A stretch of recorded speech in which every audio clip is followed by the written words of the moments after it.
We are on the week 10 content now. We are going to be covering digital marketing still, but I'm going to expand on what we did last week in week 9, where we got into the 5 main platforms that basically run the digital life of any licensed real estate salesperson.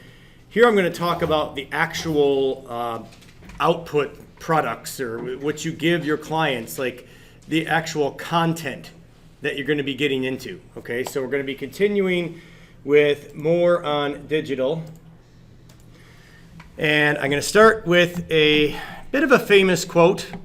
Okay, this is from a guy that wrote a book about this kind of thing. And I want to know if you guys heard this? Has anybody in here heard this before? I'm podcasting today with my live students for my online class as well. So I do have an audience here. So you tell me, have you heard this quote before? One person? Nobody's ever heard this? Really? This is like a major buzz thing lately. No? Okay. Let me ask you this. Since you've heard it before in recent time, when do you think this quote came into being? And I just kind of, sort of gave it away by putting down the screen there for a minute. Okay, this is not a new idea. Okay, this is from an author in 1964. He wrote about this. The guy's passed away now. He died in 1980.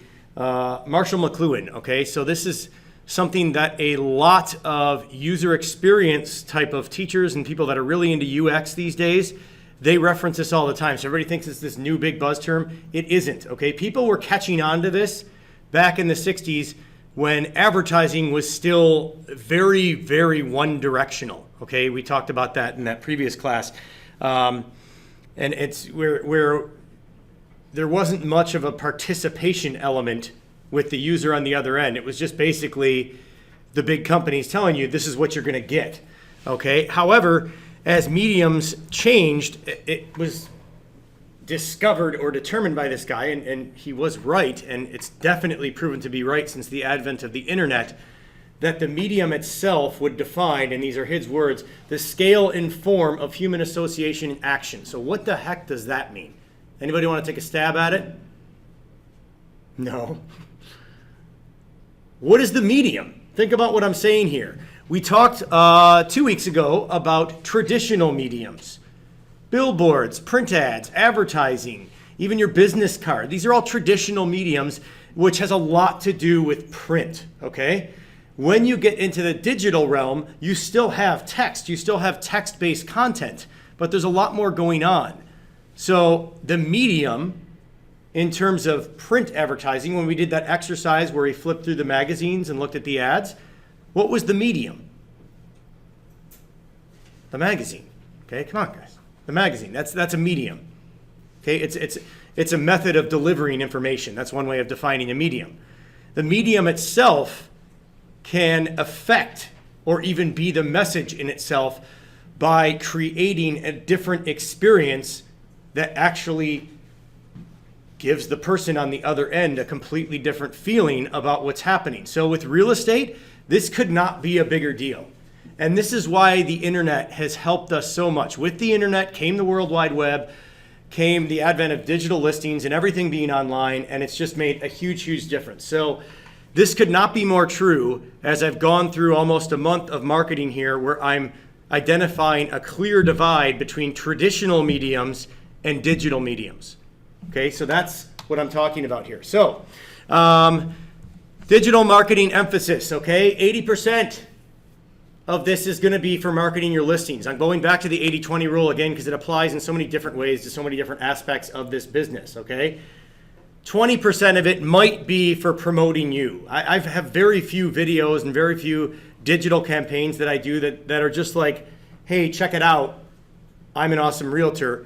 Your job should be to go out there using some of the lead stuff we talked about in week 7 that we're going to revisit again in week 14, getting the leads to get the listings, and the listing digital marketing will actually do the promotion of your business within itself. It's like a multi-purpose thing. So the idea being here that you need to get listings. Okay, there are lots of people who get into the business and they're like, oh yeah, cool, I got a lot of friends that are looking to buy a house. I'm younger, they're all younger, they're gonna be looking to buy. Eventually you're gonna run out of them, and without listings, you don't have this excuse to be generating all these great marketing materials, okay? And so I did wanna make it clear before I dive into this that that's where most of this will come from. It will come from you getting listings. What I mean by that is you will be working for the seller when you're creating most of these materials, not the buyer. Okay, so the big question here is, and this is not going to take that long because a lot of this, I don't want to say half of this stuff is common sense, but some of it really should be. Okay, so as you're looking at this slide, okay, this is what you want to be thinking about. Before you spend money on professional work, could you do some of this yourself? Okay, so that's a big consideration and one of the things I wanted to talk about today. And then in the process of that, we're going to talk about all the different ways you can promote listings digitally and the different things that I've used and when not, I haven't used them and all that kind of stuff. So think about the market climate. Right now, still in London, Ontario, if you have a listing under 350,000, it is attracting a large, there's a huge demographic that needs to get into that lower price bracket. It's extremely competitive, and unless there's something detrimentally wrong with the house that you're selling, and most of what I talk about today is going to be residential based, okay? You could take some pretty crappy pictures and it would probably still sell. So you actually have to think about how hard is it to sell things right now? And if it's not that hard to sell them, maybe I don't need to spend a lot of extra money on, advanced and more involved digital marketing campaigns and materials and stuff like that. So you do want to think about the market climate.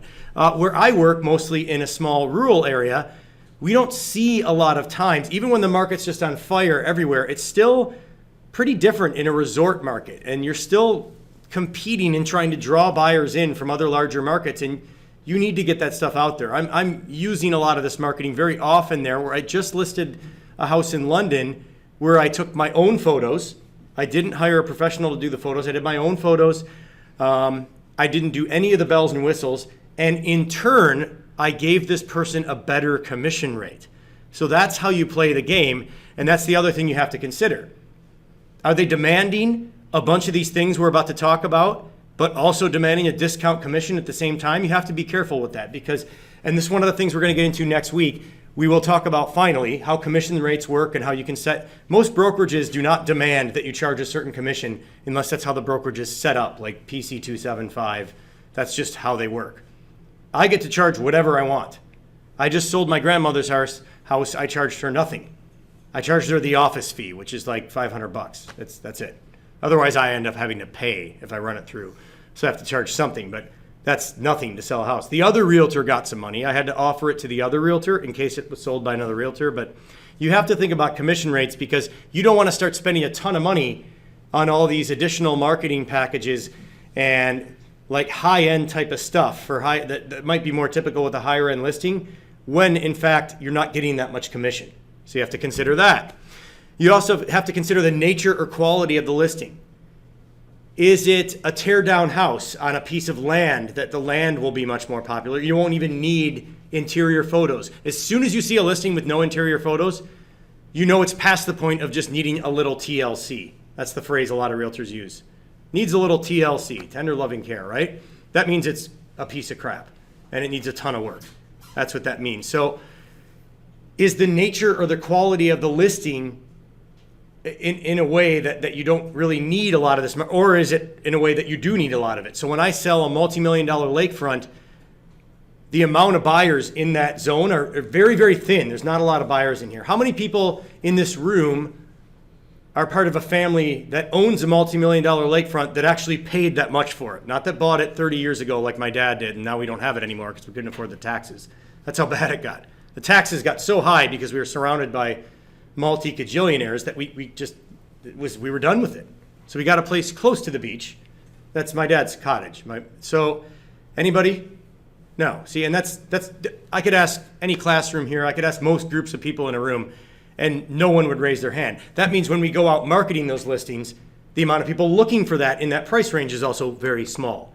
So you have to try extra hard to find that small group of people that might do it. So it also changes whether it's residential versus commercial. A lot of residential listings are heavily based on the income and the money they make. So people aren't as concerned about all the multimedia add-ons and the photos and the quality and the richness of your video. And in a lot of cases, they don't even give a crap. Like legitimate real estate investors are mainly concerned about the rate of capitalization, so cap rate. So how much money will they make on this property based on the money they put into it? And is it a decent percentage? You could have no photos and still impress a commercial investor if the numbers look good. So that needs to be part of the traditional text-based part of the listing. So today I'm going to focus more on residential and some of the things I've done. And there's that thing I talked about, TLC versus a fully renovated home where you want to show all the little parts and everything they've done. New builds versus pre-builds. Okay, that's a good one. New builds, you're going to want to really showcase how great this house is because it's a brand new house and it's going to be priced at a premium. A pre-build is a house that's going to be built, so the listing is mainly just showing the plans. So in that sense, you want to get as many renderings as you can from the builder and as much as you can possibly put in there that will give these buyers an idea of what the house is going to be like. And if there happens to be an exact version of that house somewhere else on a lot that looks kind of similar, then you would do the photos and the media for that. It's tough, but at new builds, you already have it all. So there's or if you get a pre-build and they just want to show you the plans and that's it, be more competitive, charge them a bit less commission, and then don't add all the bells and whistles. Okay, vacant land. I don't know. I never understood this. When I got into the business, I was told by almost every realtor I talked to, because I started picking up all these vacant land listings in Grand Bend, like, oh, you got to charge more for vacant land. I'm like, why? Because it takes longer to sell. But as soon as I listed a vacant land property, I noticed that I take in less leads because there are less people out there in the general market that want to build a house compared to people that just want to buy a house that's already built. So I take in less leads and I never have to show it.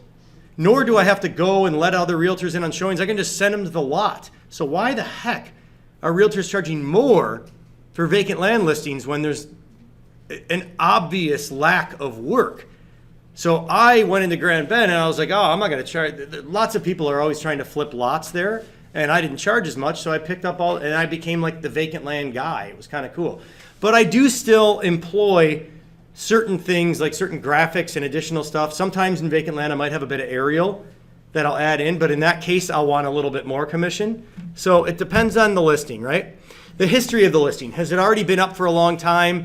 You know the price isn't working. You know the only issue is the price. It's already been presented really well. Your job is just to get them to come to reality with the price. You don't want to spend all your time marketing the living crap out of it with all this amazing multimedia when you know the price is never going to work. So you might have that situation. In that case, you don't want to agree to do all of that. I very rarely will set marketing budgets with my clients. I always just generally tell them, I've usually spent, with a higher end listing, I've usually spent a couple grand on it by the time it sells. But I'm not promising to do this or not, because you might sell it right away. And in that case, it is what it is, right? But I do sit down and go through with my clients what I'm going to do, because I'm also competing with other listings, okay? So none of these things were coming up for you. That's there. Okay, so what are all these things I'm talking about, okay?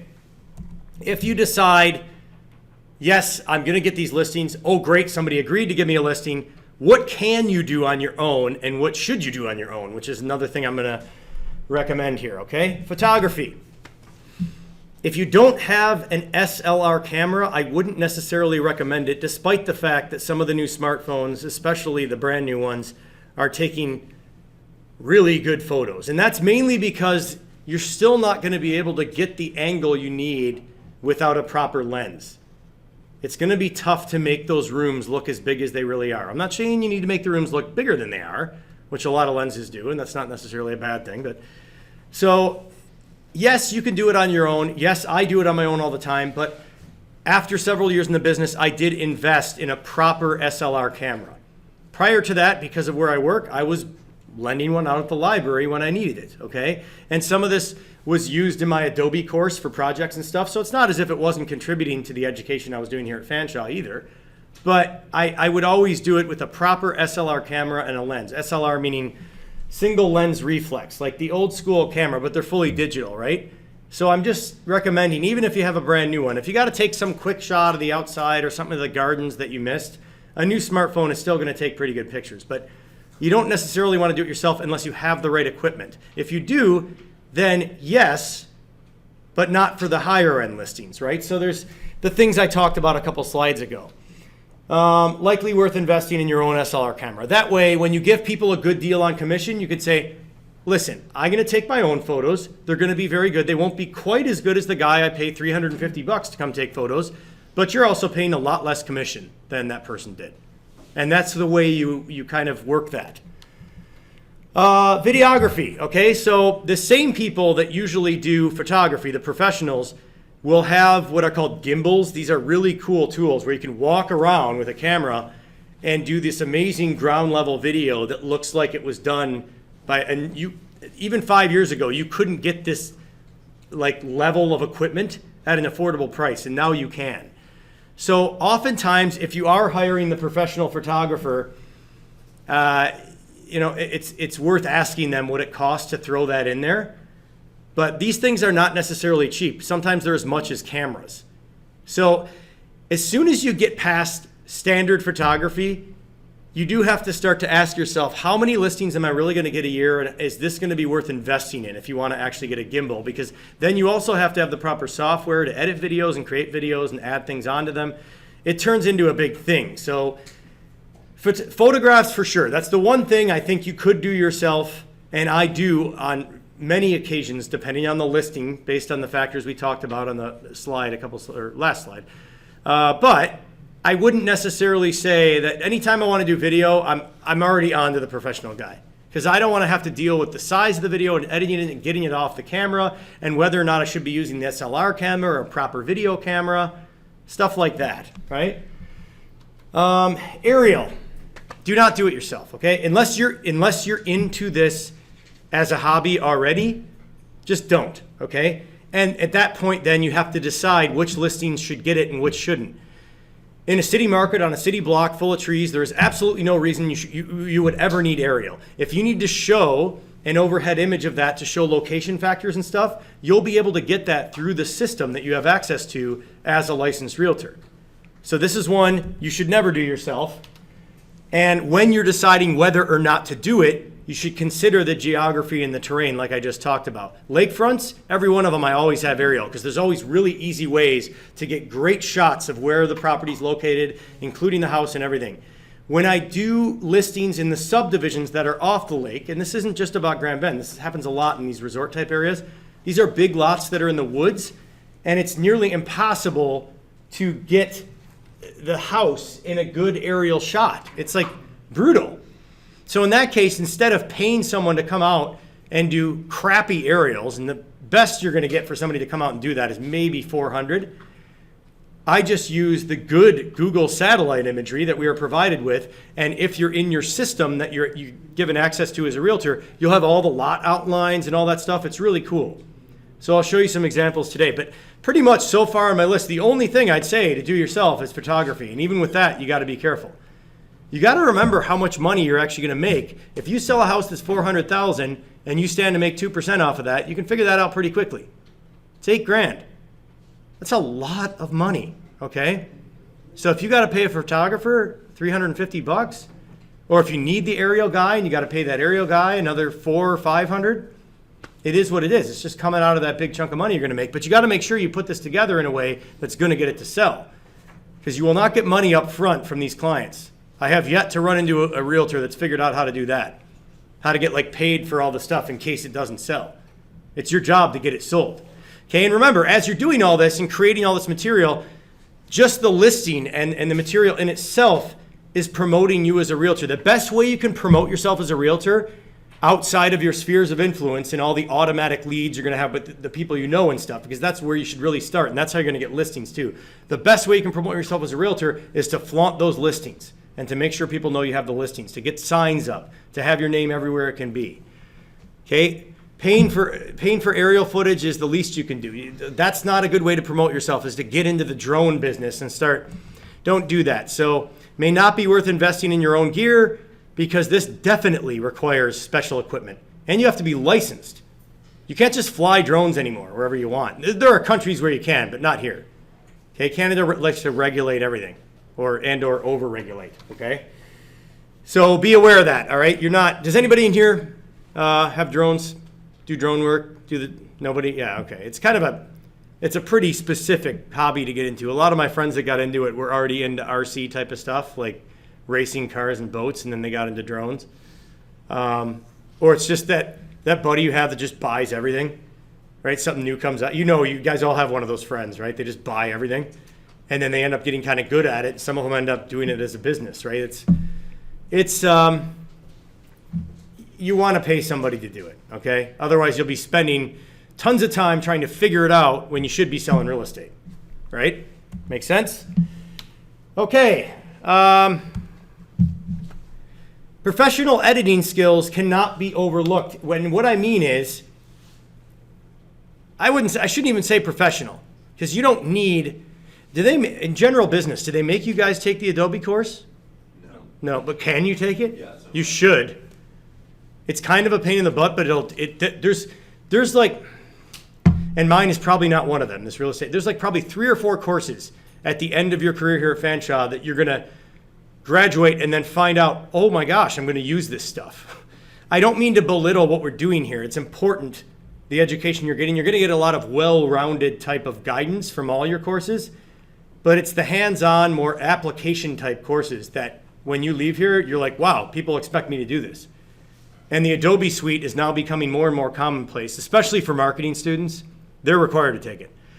So knowing how to do something like this is not that big of a deal. Okay, now I teach the Adobe course, so I guess I have a bit of an unfair advantage, but it would not take you that long to get these simple skills under your belt. So this is an example of what I'm talking about. This is a YouTube thumbnail. So you don't want to just let it pick a thumbnail.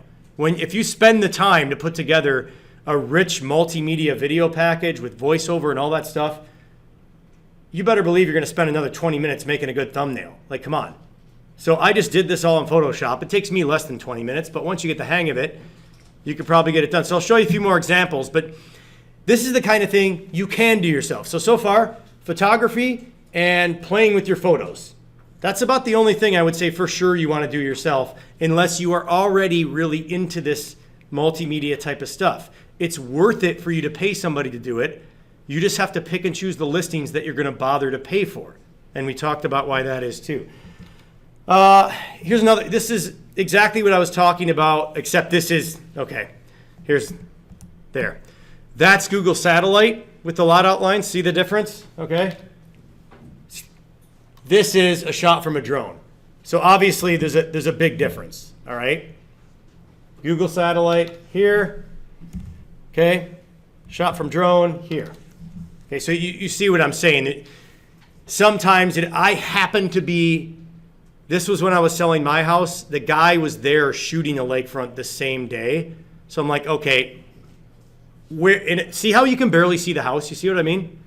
In a situation like this where I usually wouldn't bother with drone footage because I can get what I need from a satellite image, because he was already there and he was just going to throw out an extra $50 and the guy kind of knows me, I did it, okay? But then in Photoshop, I went in and did this. So the 2 images, without this stuff, it's much less valuable in a listing as one of the pictures than with this stuff. And the Real Estate Council of Ontario has yet to criticize me or have any issues with me adding all this extra content over top of photos. And remember, you only get 1,000 characters per listing, right? It's little things like that I might throw in on a test. So things that I've mentioned like 10 times already, that you only get 1,000 characters per listing in the local real estate board we're in. It's really annoying. That's why it's even more annoying when people don't use all the characters. It drives me nuts. So there's a great example, because without that information, people would just look at this and go, what the heck is that? You guys know what I mean? Don't you agree? Right?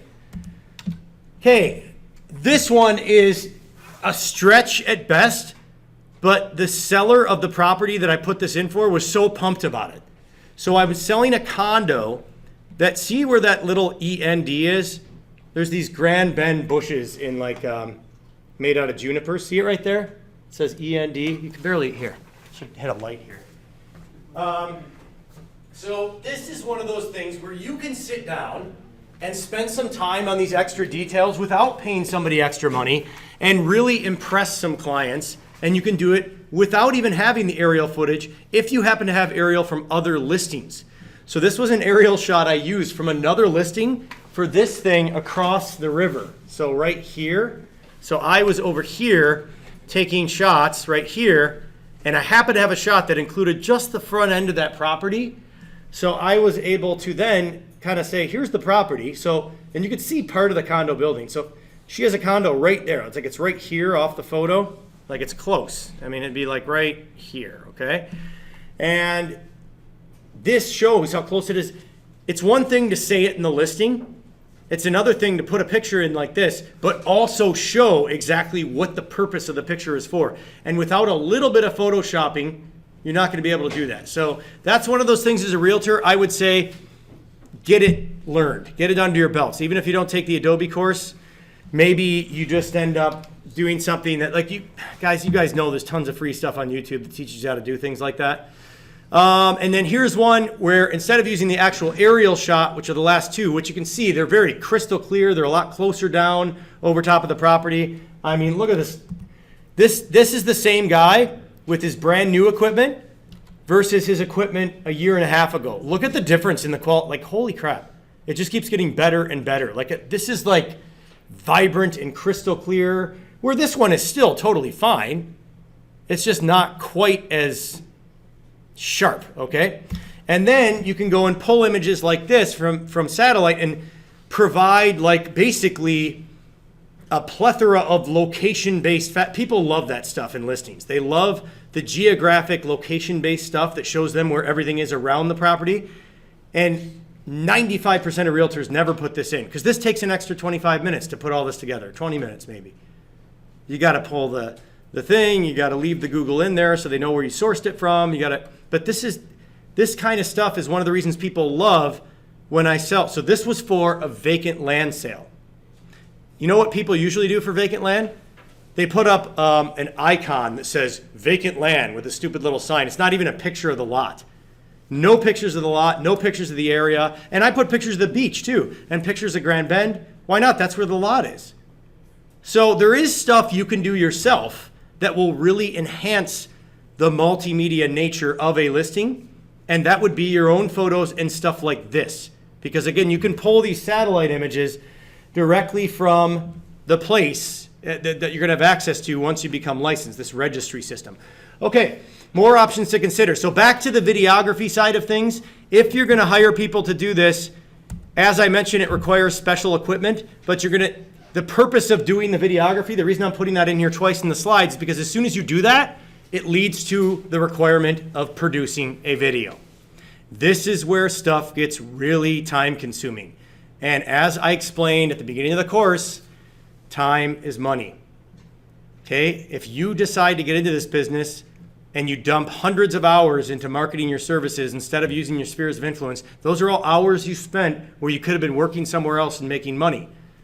You have to focus on the things that work. So I know that certain listings need the videos because there's so much going on that there's just no other way to tell the story. And that's one of the big premises here of my notes today is that you need to tell a story, okay? And you can do that with photos.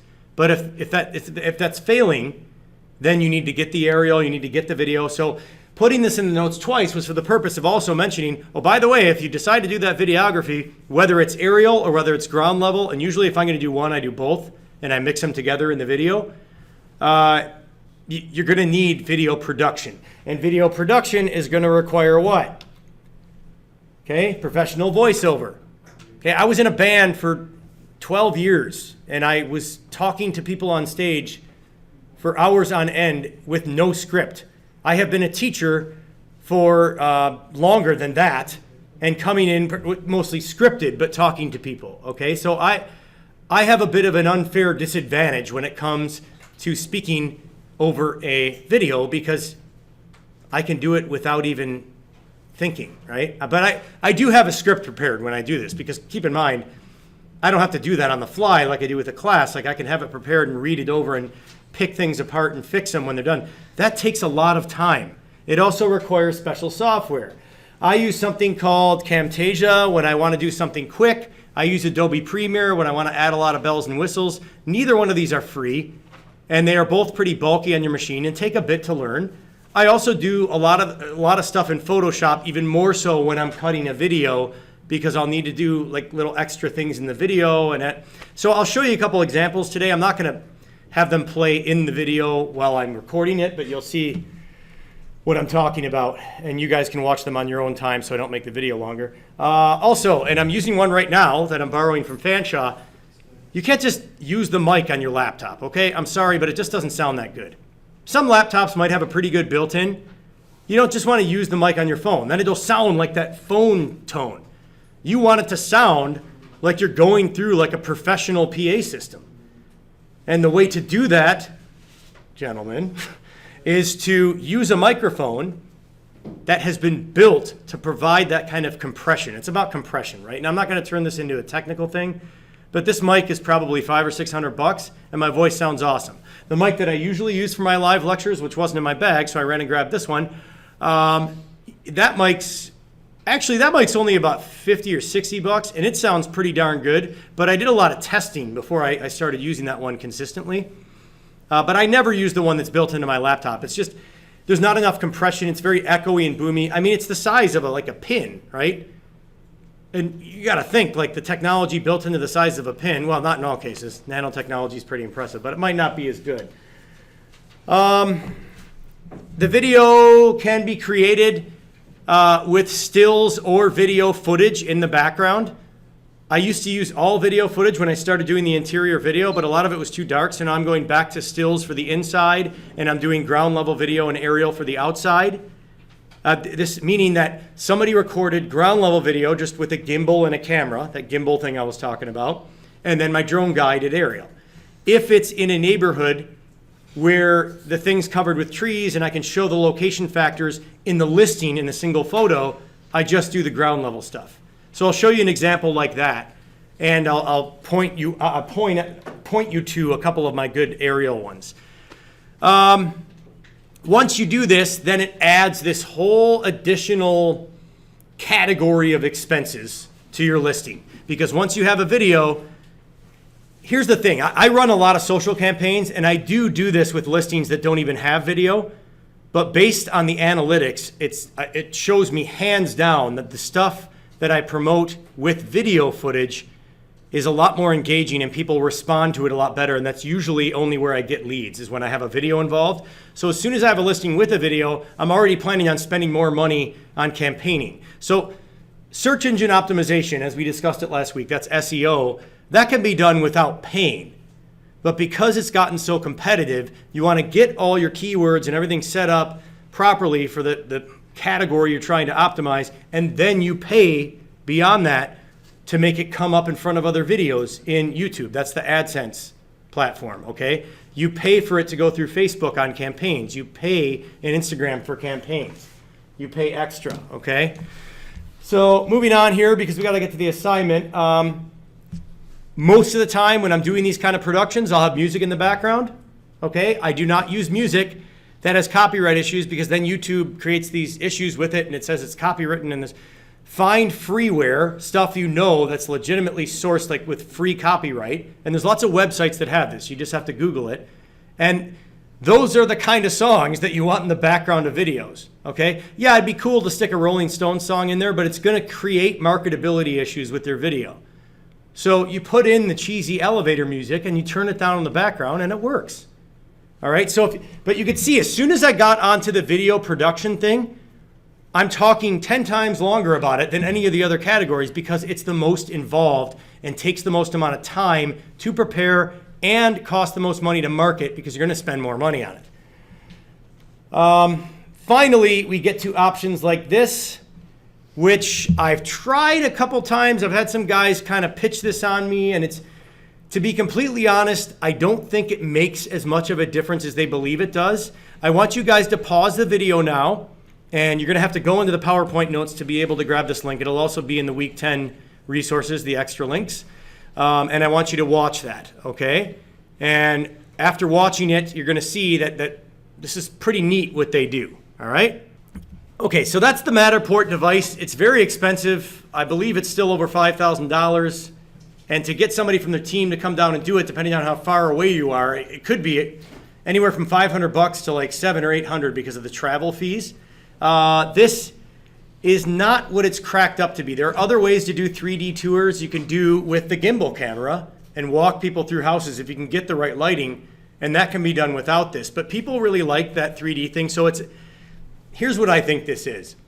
It's a really cool gimmick to use to get listings, but I have yet, after speaking with many colleagues that have used it, I have yet to hear any stories about how this has been responsible for the sale of a house. But I've heard lots of stories about how a video component in a listing has helped a great deal. Okay, so let's wrap it up here with my specialty, which is narrative scripted videos. So I get some aerial, I get some ground level footage, maybe I just have stills, but I use the video as an opportunity to tell a story, to give people so much more about this property that they probably aren't gonna get from just looking at still photos, okay? So here's an example of one. I want you to pause the video and watch that, and then from this link here, I want you to pick up on the fact that I have a lot of other ones, some of which have aerial. You can look at my for sale properties, or you can just look at all my videos, but you wanna go to youtube.com here, let me just get you there. youtube.com/ Mike Sloan Realtor, and you'll see lots of examples. I'm not going to play them in the middle of this video because it just makes it longer, but I do want you to spend a good 10 minutes going through some of this stuff, and you'll see in some of these videos how much the aerial helped, particularly this one. The aerial plays a large role here. So I was going to play a little bit of this one. So let me just jump over there. This one here. And the purpose for that being Hello, just to give you shoppers. guys It's an Mike idea Sloan, Grand Bend real estate expert at large. what you and can this do with time ground I have level a without area. showstopper deal that literally blows away everything in its price range. Getting sick of my the old location cottages stuff. with the huge price tags in Grand Bend? Here is a 2019 house, barely lived in and priced to move. This 5-bedroom, 3 full bathroom. Okay, so all of that can be done, and I'll have that playing in the background here for my face-to-face students too. All of this can be done without aerial, so you can do quite a bit, okay? And this is a huge deal, and I cannot stress enough how much this has helped my business because it enables me to tell the story, okay? And telling the story is something that you just can't do sometimes because you're so limited by the amount of space that you're given in a standard listing, okay? And that's something I really like to push with my colleagues when I'm trying to help them out if they're working in different markets, stuff like that. And these are the reasons why. You can really put buyers in the home. There's a variety of different medias that you can add in. And it's just different ways you can do it. If you can't do it without the video, putting that text in the photos is a huge deal, text over photos, but nothing beats the video script, okay? So at the end of all this, what do? Only do the stuff you can do. Please don't hack it. And please be careful with the pricey stuff and the commission you're charging because it can be a disaster if you add on all these things and end up with a listing that's not going to sell. Okay, and you can see now a lot of photographers are including these really basic, like 30 seconds to 1 minute videos. They can wait, just hang on. That set you up with a video component so that you have that in your listing, but nobody's doing this narration like I am. There are very few realtors that are doing it, and it has proven to help me. So it's just one of those suggestions I'm giving you. You're welcome to go back and look at some more of those samples to give you an idea of what we're looking for, okay? All right, so the assignment, I've actually switched rooms. I kind of had to rush the ending a bit for my live class, so now I'm closed room again for the end here for my online students, so full attention to online. Let's talk about the bad and the ugly versus the good, and that's going to segue right into your assignment for week 10. So here are some of the things I notice in listings, obvious mistakes, things that you just can't get around. There are lots of articles out there on this, tons of kind of blog posts and things to avoid in real estate photography, and most of them miss some of the ones I have in here. Everybody's got caught in the mirror. That's always a funny one. You see the photographer or the realtor in the mirror taking the picture. It's pretty funny. We watch for that to make fun of our colleagues kind of thing. But Not a lot of people mention bad lighting. Some of them do, but that's one of the first things. And this has a lot to do with the quality of equipment you're using in the camera. And there is where professional photographers will make things look right for you, unless they're not good at their job. But you should shop around a bit and make sure you get good ones. And on top of that, one of the things that can affect lighting is keeping the shades down during the day, just to get the room not so... There are ways with a professional camera to not have those windows all whited out because there's so much light. You just have to use, you take a series of 3 different shots and then you blend them together. That's the kind of thing. So if you're having trouble with a listing, that's where you might have to hire the professionals. But you want to avoid bad lighting, because bad lighting is dim, it's not right, it makes the people looking at it feel that same way, okay? Bad sizing, resolution, using portrait view, which just is obvious you're doing it on a phone. These are kind of obvious ones. Bad sizing, meaning that maybe you just got the wrong side of something, you're missing part of a room. You're using lower resolution photos just because they're smaller and easier to pass around, but when they get up on Realtor.ca, on the Canadian MLS, it's actually pretty low quality, and that's not good because you want the most sharpness and clarity you can get. So I always use the largest photos they even let me use. Including rough spots in listings in your photos. So if there's a spot that they're going to fix and it's got mold in it and you know it's going to be rectified, like, don't take a picture of it. Even if they're not going to fix it, like, don't put a picture of that in there. You don't have to photograph everything, right? You want to photograph the good stuff to get them to come out. Once they come out, maybe the property, you'll have them fall in love, even if there's a few things about the house they don't love, right? This kind of jumps back up to these other ones, the bad sizing and the bad lighting. Your lens choice can have a lot to do with that.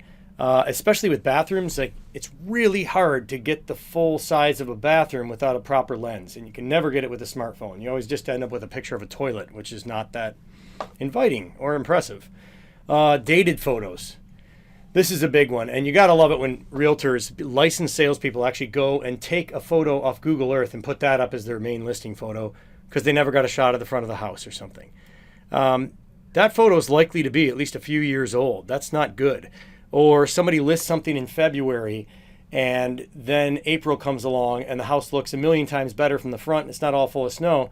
You need to take a new picture and replace the main listing photo that was done when it was snowy. That needs to be rectified. So you leave that and it's not good for the listing. Clutter. The client needs to prep for clutter. You don't have to hire somebody to do this. You know what I'm talking about. You don't want refrigerators covered with a bunch of stuff. You don't want stuff on all the surfaces and dish drying racks and everything. You clear that stuff off, even if it takes a little bit of time, even if you have to do it when you're over there with the photographer. And that's a good thing. You don't want that stuff in the photos. It makes it look busy. It makes the person on the other end feel that way. It makes them feel hectic. It makes them feel jammed up. Unstaged. Maybe that's not a real word. Not staged. And I was going to talk about home staging at the end here just as a bonus topic. But it's not something I don't know. We'll get into that in a second. So completely not staged, totally uninvolved. And you don't want to be in between. So what I mean is, don't have a bedroom with like an air mattress in the corner and nothing else in there and nothing on the walls. If you're going to have that kind of situation, you might as well just have it empty. So you want it one way or the other. You want it fully furnished, looking all homey and looking good. Or sometimes with new houses, people just take the photos with the rooms empty because it looks slick that way and it can show the rooms as big as they can be. You don't have to stage a home. You just don't want the thing in the middle.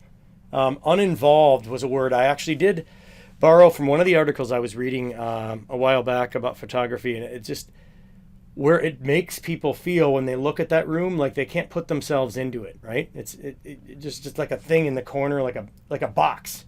Just don't have it in there, right? It's better than having nothing is better than having like a little bit. Otherwise, you need it staged. You need it to look like somebody's living there, but neat and tidy. This I made its own bullet because even though I talked about it during the dated photos, it's really bad when people do that. It just automatically looks like nobody is giving that listing any attention, and it would make the viewer feel the same way if they saw it on Realtor.ca. Caught in the mirror, I talked about already. That's a really funny one, especially if you catch somebody doing it. Pets or people in photos, okay, it just feels awkward because you never see it. There's no reason for it. And then posting not enough photos, definitely. definitely a bad thing. I don't even think you can post too much because you're only allowed to post 50 in our local real estate board. And sometimes with a large home with a vast property, that's not even enough. So posting too few is a big deal. And then don't take exterior shots when the weather's bad. And even if you can see it out the windows for the interior shots, bad weather equals bad vibes as far as I'm concerned. So this is my list. You're welcome to spend a little extra time Googling things and see if there's any additional things that don't fall into this list. You're free to add stuff like that into your assignment. I'm trying to make this video for this week a bit shorter because I do want you guys to take all this in and then go out and just look at stuff people have posted and see for yourself how often realtors and licensed salespeople and brokerages and marketing and all this stuff is making the same mistakes I'm talking about right here. And with the videos, you know, when you're doing, at least there is a video, right? So that's good in itself, but even those might not be using the best quality imagery, the best quality video, stuff like that. Maybe it's going too fast, maybe it's too long, maybe it's too short. I don't believe a real estate video can be too long as the first minute and a half is really good. So as long as you get out what you need to get out in that first less than 2 minutes, if they like what they see, if they learn the peripherals and they know if it's for them or not, they will keep watching. Okay, this is a home. It's not a commercial for something. Homes are massive investments for people. I don't believe that having it a little longer is going to hurt you. But I do believe that first 2 minutes is crucial. But here, while this could translate to video as well, I'm just talking about photos because of the assignment I want to do. So what about the good? The good is fundamentally demonstrating the opposite of everything I just had on the last slide. That's what the good is. So, but you're only going to have to find one good photo. I actually want you to find 3 bad ones. So we'll talk about the assignment in a second. First, I want to mention home staging because home staging can affect the nature of your photos, and this assignment is about photos, but I want to talk about the pricing and stuff like that. Okay, so, but wait, what about stagers? So a stager or a home stager is someone who is a professional in the business of coming into a house that's going to be for sale and sorting out a bunch of stuff and making it look awesome. Pre-photos, okay? A good deal on something like this is maybe $800 to $900 Canadian, a good deal. And that's without the inclusion of rental furniture. What do I mean by that? What I mean by that is you can actually go to the extent of renting the entire furnishings for a home to make it look good. Now, who would do that, right? Who would bother to do that? There are a lot of builders in very competitive markets that work with home stagers to get their houses looking like $1 million because they're selling them for $1 million. And sometimes without having the furnishings in there, it's hard for buyers to envision what it might be like. And maybe the builders have certain things in mind that they want people to see in certain rooms.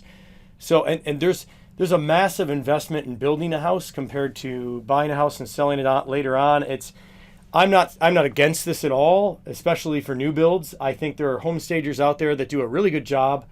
I know I might have mentioned previously in the video, I don't think they're maybe worth it all the time, but that it all depends on the market. So this is another one of those things where you look at the market climate and is it worth spending the money on? If things are not that hard to sell right now and they're just flying off the shelf, probably not worth home staging it. You're probably going to get the same amount of money anyway. But generally speaking, in a market where a lot of the value in a property is on the land and not the house, I haven't used home stagers. I've had many approach me. I usually, honestly, my wife has a really good eye for design. So oftentimes when I'm doing something higher end, she comes in and suggests certain things to be removed and stuff like that. That, in a sense, is staging services provided by the realtor. But there are definitely times and places for professional home stagers. I just don't think I bring this up here at the end because this plays a role in the quality of your photographs, which is part of the digital media that we're discussing. But this really falls into the discussion we had in week 8 about traditional media, and I didn't talk about it then, nor do I think it's a hot topic I need to get into that much in this course, because you would have to be at a pretty high level in terms of sales and running your business in real estate if you get to the point of hiring professional home stagers. It's just, I just didn't want you to think I just completely overlooked it. It's definitely something that happens. It's just very expensive, and I think in more cases than not, you can make a listing look pretty darn good by going in and working with your sellers and trying to get the less stuff in the room, the better, right? You don't want to empty it, but you still want it to look inviting, but you don't want it to feel closed in. And I just did this with one of my listings. I sold my grandmother's house. I think I mentioned this earlier in the video, and she and my grandfather, who has passed, and that's why I was selling her house at a discounted rate, and there was a lot of stuff in the house. It wasn't cluttered, these guys are not hoarders or anything like that. Older people collect a lot of furniture that means a lot to them. So the rooms were very neat and very, very well organized, but there was just too much furniture. And once we removed a bunch of pieces and moved them into a trailer while we were selling the house, she couldn't believe it. She's like, oh, wow, look at this room. Look at how big it is. And she missed her pieces. She missed some of her furniture, but it made the house look a lot more inviting and spacious when we went to sell it. So things like that can be done without professional home staging. And that's one of the things you could look for in your assignment as well, is looking for where it says clutter. Clutter isn't just stuff sitting on tables. Clutter could be like 15 chairs sitting around a room, not really next to a table, and when you don't really need them there. Like, just get them out of the picture, right? Because it just makes people feel, you show things that are unorganized, it makes people feel that way. The emotional response from imagery has been proven time and time again. So that's why to close up this session on the digital side of things and what you can do for yourself, what you can't do for yourself, how important all this stuff is, how big of a deal it is to add the video and telling the story, it still comes down to photographs. As I said here, over and above all else, get good photos. Sometimes people don't want to see the video. Sometimes that's the only thing they look at. They might not even look at your description. They might just look at the photos. So get good photos. So that leads us into our assignment, and then next week we are going to start into the business administrative side of things. So let's jump over. I want to show you where the assignment is and what it looks like. So in your week 10, I'm not going to do a separate video for this assignment. The specs for it are very self-explanatory, so I thought I'd just put it at the end of the week 10 content video. So in your week 10 content, there's a link to the detailed assignment instructions, 5% photo analysis assignment.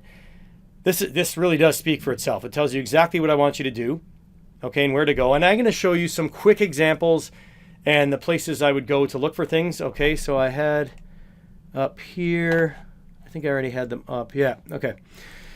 So, okay, let's start with, and you're not going to probably see anything this extreme, and I don't want to show you the realtor's name because I really respect this guy and I think he does a great job. I don't know what happened here. This is pretty interesting. Look at this photo. Like, I really don't know what went on there. I just can't even believe it. It's not, and this is not like this thing. There's a chance this might have been sold when he posted it, but I still would have never posted anything like this. There's a mirror problem here that's showing the window on the other side. There's no lighting. It's a piece of another photograph. I just couldn't believe this. And as you go through the rest, you can see these were clearly done with the phone. That one's on an angle. That's another issue I didn't put in my list. It's like every one of them from the same listing is a problem. On an angle again. That's not bad. It'd still be nice to see the full room, and it'd show the place a lot better. There's another one of those. I don't even know what that is. I don't even know what the point of that is. I don't get it. And then the picture of the beach, which came out, this is how big it is. That's actually the size of the photo. So that's a resolution problem. And I don't even think this is from the location where this listing is, which is a location factor problem. There's just so many issues with the photographs in this listing that when I first saw it come up, I didn't even read the description because I saw the pictures and I knew the place already because it was in one of my neighborhoods, but I was just like, what the heck is going on here? And then when I eventually got to the description, there were typos. It was just like something done in a really hasty, quick fashion. Second row cottage situated in the preceding. A rare chance to own a partially updated cottage, steps away from the multi-million-dollar lakefront estates. Ready to be enjoyed immediately and or I don't know what that is. Like just weird typos. And then there were some other ones further down, I think. But and I don't want to throw this guy under the bus. He's actually a great realtor. This was just something, maybe his office did it. I don't know what happened here, but just ridiculous. So you don't have access to my back end like I do. You're not going to be able to find expired stuff like that. Your assignment, as per the assignment specs right here, is to go to realtor.ca. You just need to use this one place. Don't go on Zillow. That's more of an American thing. Our focus in this course is the Canadian real estate market with a focus on Ontario. So realtor.ca is our MLS in Canada. That's our multiple listing service in Canada.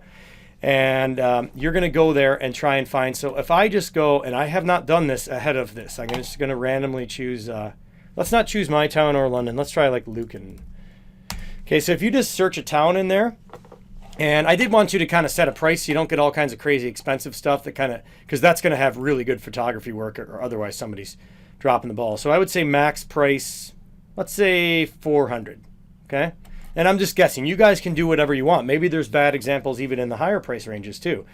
And I'm going to search Lucan, Ontario. So I've set a price and a location, and then some listings are going to come up on a map. So I'm just going to go through them and see what I find. Okay.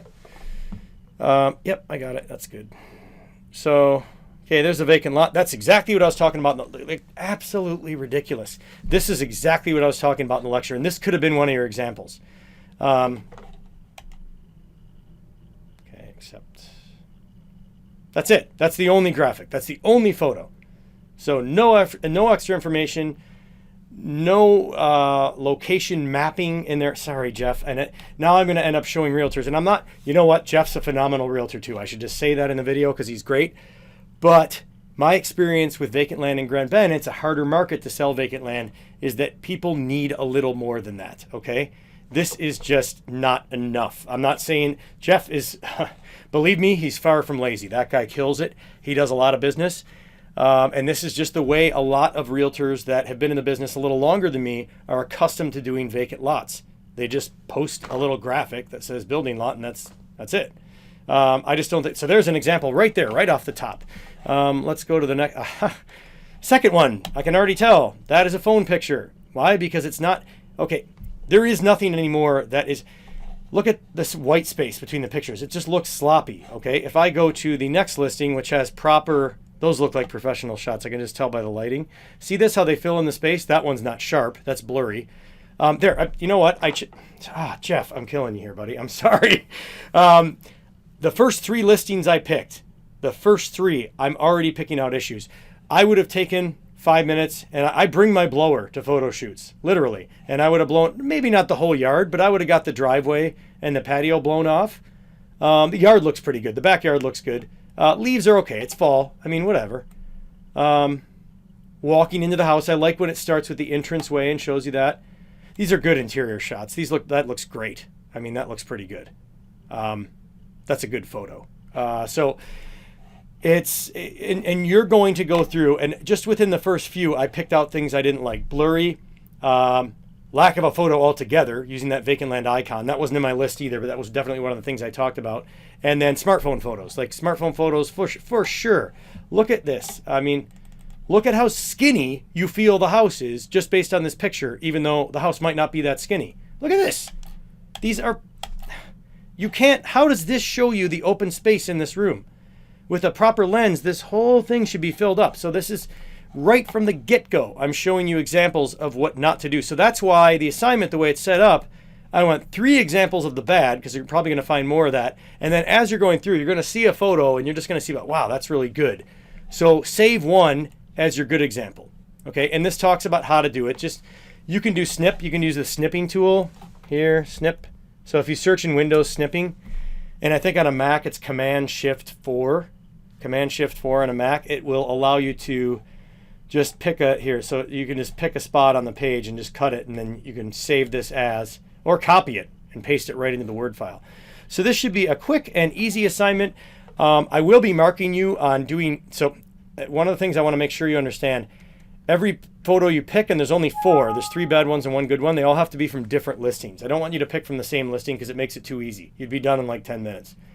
And I want you to give 3 different examples so they don't have the same issue either, okay? So kind of a fun assignment as we head into the looming deadline for your semester project. This one will be a little easier and more enjoyable, and maybe give you some ideas of stuff to include in your semester project too. You never know. You might be really good at photography. That's a great skill to have if you're going to become a licensed salesperson in real estate. And that is it. As I mentioned, next week we will start to get into the business side of things. That was, well, really counting week 7, because that was a marketing week too, dealing with leads. That was 4 straight weeks. It's 4 straight weeks of awesome marketing. And we will still be referencing that stuff because that is a big part of the business. But as we wrap up the course, we're going to get more into the business side of things. So if you do decide to do this, you'd have a better understanding of how things are going to be once you become licensed. And that's a lot of what the courses are about too. What I've taught you up to this point is a lot more of the stuff they never teach you, but the stuff you need to learn, okay? The most important stuff that you're going to need to know when you start in the business. So next week, we'll get into the business admin side of things, and that is it. Thank you for being here. This will be the only video for this week because I put the instructions for the assignment at the end, and I've tried to make this shorter because I want you to explore the multimedia that people have put up there and see if they're doing the things that I'm suggesting. And when you find people doing the things that I'm suggesting, go and look how many listings they have. I bet they have more than their competitors. That doesn't mean they're not selling. That means they're getting more listings. One more thing I wanted to throw in at the very end here, and again, I'm trying to make this video a bit shorter this week because I want you to do more exploration this week to see all the different multimedia and photography that people are doing. I did include my brochure. I think I mentioned this a little earlier in the video. Just in case, I just wanted to throw it at the end. So this makes mention of a lot of the things I offer, but don't necessarily always include. So that's another big thing too, is that sometimes you'll get listings just because you can do all this stuff, but you won't even have to do it. And there you would see my brochure here, which provides a quick breakdown on my commission. I'm going to talk about this more next week too when I talk about commissions. So this is kind of a preview for that. So maybe spend a little time looking over this. Definitely please look it over before the lecture next week. That way when I reference it, you'll know what I'm talking about. And that is now officially it. And I will see you next week. Thank you.